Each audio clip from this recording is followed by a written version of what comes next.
Hey guys, Mike here. So boy, we had Nvidia earnings come out, and of course they hung the moon, did a great job on earnings. I don't think anybody's surprised. I can't remember when the last time they reported bad earnings. It's up in after hours, dragging the futures up with it right now.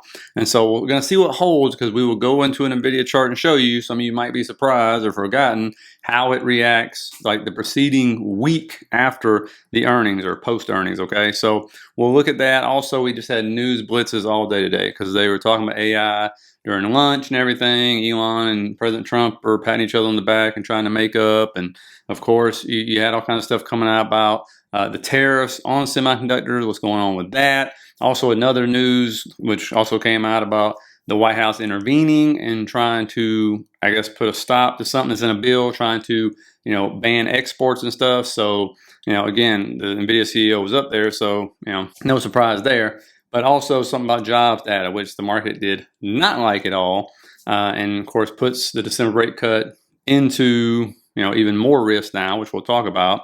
And the one thing to watch out about that is, because remember, it's been pricing out that rate cut. And the question is like, have we paused the rate cutting cycle? Is that what's happening here? But if the market ignores it, that's a very big thing. Okay. The question is, will the market ignore it? Because the Fed presidents are singing two different tunes. Half of them are like, we'll do it. The other half's like, I don't know about that. Inflation, that kind of stuff. And then we're going to talk about the semiconductor sector in general. I want to show you a few things, okay? While I'm thinking about it, please put your questions for Saturday's video in the comments. It can be ticker symbols or whatever you got for me, okay? Thanks. Now, looking at what Nikki Leaks here said, this is the stuff that came out about the job data. After the September jobs report out Thursday, there won't be another jobs report until after the December 9th to 10th FOMC meeting.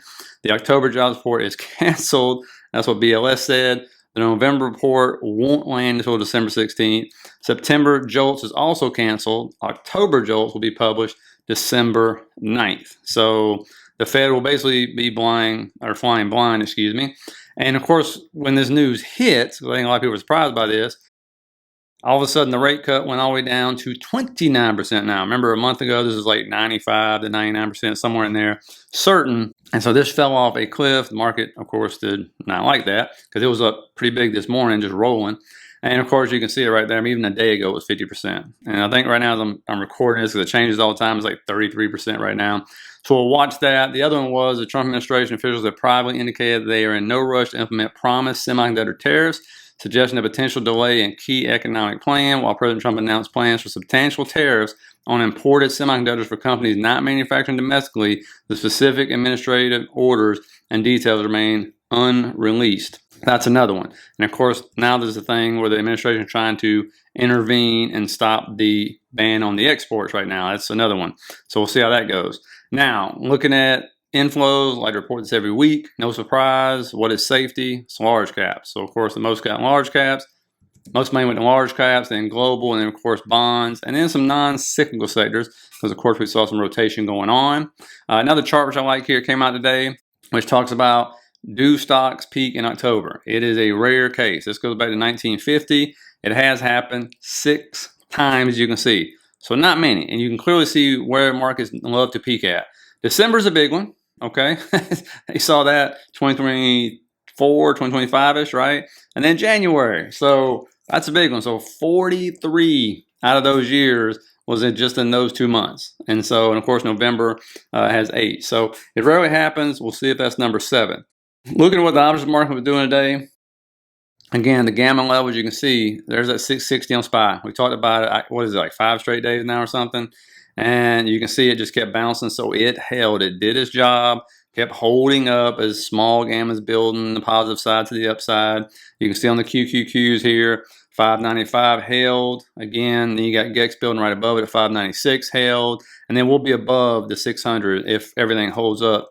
Now, you don't really see any negative gamma above. So we'll see what forms tomorrow. Again, you look at Nvidia. I mean, look at this thing. Market cap weight by S&P 500. These are sectors. And then you have Nvidia right in the middle. So Nvidia, its weight is bigger than the entire consumer staples sector, the energy sector, utilities, real estate, materials. If I'm reading this right, it's right behind industrials. I believe when you look at Apple, I think its max weight at one point in time was 7.7. That's the highest it's got.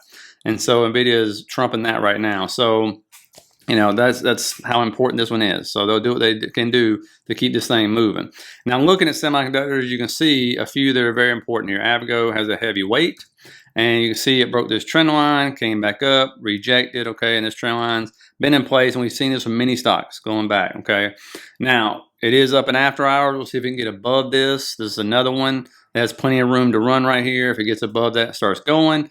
And if it does, say hello to new all-time highs. It did come into resistance right here. That's why it stalled out. So if Nvidia does start to run, it's going to pull the sector up, which a lot of people are thinking. If not, as we get in the Nvidia chart, you understand why, then that gap will get filled below. That's just what's going to happen when it comes to AVGO. Now, some of you guys asked about MU. I covered it in Saturday's video, and exactly what I talked about is happening currently. It's up in after hours. But with this, I said, look, these are up so big. I'll also talk about SanDisk real quick. But I said just bring that trend line up and then just sit there and bring the moving averages up. Okay, you can do the 8 and 20, 9 and 21, whatever you want to do. And of course, this broke the trend line. Try to get back above it. Now it's holding on. This is the 21 EMA for me. Also held support right there, as you can see, which is what it needed to do. We'll see again what we have happening here, because this one's moved up so much. Is it going to form a head and shoulders? Is it going to say forget about it, just get right back above these moving averages? You're going to have another, because remember, it ain't had a bearish cross in these moving averages yet. That's what happened to all the rest of those things. But this thing is up huge. I mean, 325% since April, which is amazing. So it's outperformed every semiconductor I can think of that's mainstream. I'm not talking about these low flow, like Russell 2000 type semiconductor stuff. I'm talking about mainstream, right? SanDisk hadn't even touched that 21 EMA or the 20, whichever one you put on here, it hadn't touched any of them. It's still holding those trend lines. Remember, this is all about the shortage and everything else. That's why these are outperforming like crazy. Eventually, that'll come to an end. But as of now, like I said, you got to keep riding the trend as long as you can, right? Or do what you want to do. But that's what you have to do. But watch that on MU. And then AMD, of course, and you'll see why I'm talking about these in just a second. Again, it's starting to have that bearish cross on. This is the 9 and 21 right here. And you can see there's that big gap below. So right now it's up in after hours. We'll see if, this is going to hold. But again, I showed you yesterday, all these double top patterns, okay, which is a topping pattern on like so many of these kind of stocks, okay, on Tesla, Microsoft, Meta, and some of them played out, some of them halfway played out. And so we're going to see if Nvidia saved the day. And again, what will happen is if it comes down and fills this gap, that trend line is going to come in. Now, if I drew a fib, I bet money that's somewhere near the 0.79 fib as well. So, and remember, just because Nvidia is doing good, don't mean AMD is going to do good. Because what is AMD trying to do? They're trying to get into that dang data center space. And Nvidia just showed you they are crushing it. Now, big reason here I'm showing you all these because look at SMH. You can see it's down this trend line. It bounced yesterday, and so it was wedging. So if all these semiconductors are up, which I'm going to show you, then this thing should break that flag right there and start heading higher towards that trend line. If not, and Nvidia decides it wants to move down, then of course it's going to drag this thing down with it, and it's going to come all the way most likely down first to that 300, probably 298 to 300 level. That's just what's going to happen. The reason why is because Nvidia makes up 18% of it. AVGO makes up 8% of it. MU makes up almost 7% of it. AMD almost on 7%. I didn't even put silent semiconductors on here, but just if you add those up right there, you're talking almost 40% of SMH. That's why. And speaking of Nvidia, when you look at it, it actually did hit its 20-week moving average on the weekly. But when you look over on the daily, we'll get rid of this and just kind of go back. There's been one time in the last 5 earnings where it actually gapped up and then held it. Right here, you can see a sell down. Right here is when we gapped up, kind of sold down a little bit, and then started to move higher. This went on this raging move in the market. But all the rest of these times, you saw a pop and then a drop.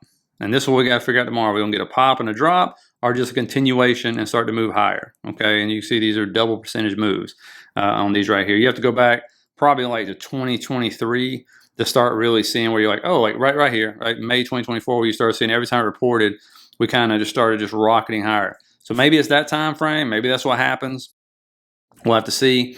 Or we actually get a pop and then a drop. And so that'll affect all these charts tomorrow, which I'm not spending a ton of time on a ton of charts because we'll have to see. Because the day we took off like crazy and then sold all back down, went red. That's just kind of how it is.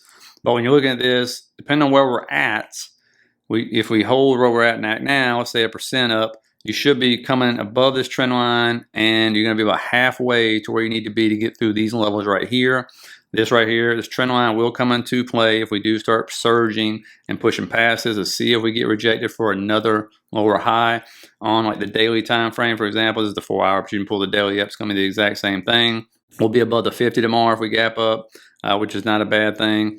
And one important thing to note, we did not hit that 20-week moving average, but if you look at the futures, and I was telling members about this and looking at this, ES hit it and bounced, Nvidia hit it and bounced, and Q hit it and bounced. And what usually happens is they hit it in the same week, but there are instances through here to where the futures hit it and bounced, and the SPY or the S&P, whichever one you're looking at, did not touch it.